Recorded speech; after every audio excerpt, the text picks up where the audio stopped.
Armstrong கொலை வழக்கு தொடர்பாக தமிழக அரசு பதிலளிக்க சென்னை உயர்நீதிமன்றம் உத்தரவு பிறப்பித்திருக்கிறது. இது பற்றிய மேலும் விவரங்களை எமது செய்தியாளர் சுரேஷ் வழங்க கேட்கலாம். வணக்கம் சுரேஷ், இந்த வழக்கின் பின்னணி என்ன, மேலும் இந்த உத்தரவு தொடர்பான முழு விவரங்கள் என்ன பதிவு பண்ணுங்க. வணக்கம்.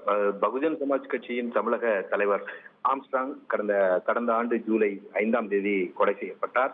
இந்த வழக்குல இதுவரைக்கும் 27 பேர் கைது செய்யப்பட்டு சிறையில் அடைக்கப்பட்டிருக்கிறார்கள். இவர்களுக்கு எதிரான வழக்கு சென்னை முதன்மை அமர்வு நீதிமன்றத்தில் விசாரணையில் இருக்கிறது. இந்த நிலையில இந்த வழக்கை சிபிஐக்கு மாற்ற வேண்டும் என்ற கோரிக்கையுடன் ஆம்ஸ்ட்ராங்கினுடைய மனைவி பொற்கொடி உயர்நீதிமன்றத்தில் ஒரு மனு தாக்கல் செய்திருக்கிறார். அந்த மனுவுல வழக்குல காவல்துறையினர் முறையா விசாரணை நடத்தல, முக்கியமான சாட்சிகளிடம் விசாரணை நடத்தவில்லை என்ற ஒரு குற்றச்சாட்டை முன்வைத்திருக்கிறார்.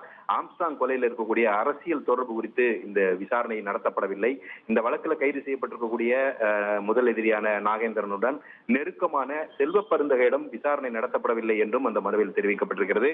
அது மட்டுமல்லாமல் இந்த வழக்கில் கைது செய்யப்பட்டு என்கவுண்டர் செய்யப்பட்ட திருவேங்கடம் என்பவருடைய என்கவுண்டர் குறித்தும் காவல்துறையினர் விசாரிக்கவில்லை. அதனால உண்மையை வெளிக்கொண்டு வராமல் அவசரமாக இந்த குற்றப்பத்திரிகையை தாக்கல் செய்திருக்கிறார்கள்.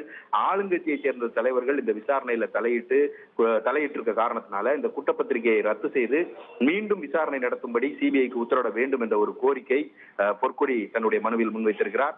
அது மட்டுமல்லாமல் இந்த வழக்கில் குற்றம் சாட்டப்பட்டிருக்கக்கூடியவர்கள், அதாவது கைது செய்யப்பட்டிருக்கக்கூடியவர்கள் ரவுடிகள் என்பதனால இந்த சாட்சிகளுக்கு பாதுகாப்பு வழங்க உத்தரவிட வேண்டும் என்ற ஒரு கோரிக்கையும் இந்த மனுவில் முன்வைக்கப்பட்டிருக்கிறது. இந்த மனு நீதிபதி வேல்முருகன் முன்பு இன்றைக்கு விசாரணைக்கு வந்தபோது இதே கோரிக்கையுடன் ஏற்கனவே ஆம்ஸ்ட்ராங்குடைய சகோதரர் கீனோஸ் ஆம்ஸ்ட்ராங் தாக்கல் செய்த வழக்குல விசாரணை எல்லாம் முடிந்து தீர்ப்பு தள்ளி வைக்கப்பட்டிருக்க காரணத்தினால இந்த மனுவை விசாரணைக்கு ஏற்கக்கூடாது என்று அரசு தரப்புல எதிர்ப்பு தெரிவிக்கப்பட்டது. இதைத் தொடர்ந்து இந்த வழக்கு தொடர்பாக பதில் மனு தாக்கல் செய்யும்படி தமிழக அரசுக்கும் காவல்துறைக்கும் உத்தரவிட்ட நீதிபதி இந்த வழக்கினுடைய விசாரணையை ஆகஸ்ட் 20ஆம் தேதிக்கு தள்ளி வைத்திருக்கிறார். விவரங்களுக்கு நன்றி சுரேஷ். ட்ரெண்ட ஃப்ரெண்ட் ஆக்கிக்கோங்க. தந்தி டிவியின் சப்ஸ்கிரைபர்ஸ் அண்ட் ஃபாலோவர்ஸ் குடும்பத்துல நீங்களும் இணையுங்க.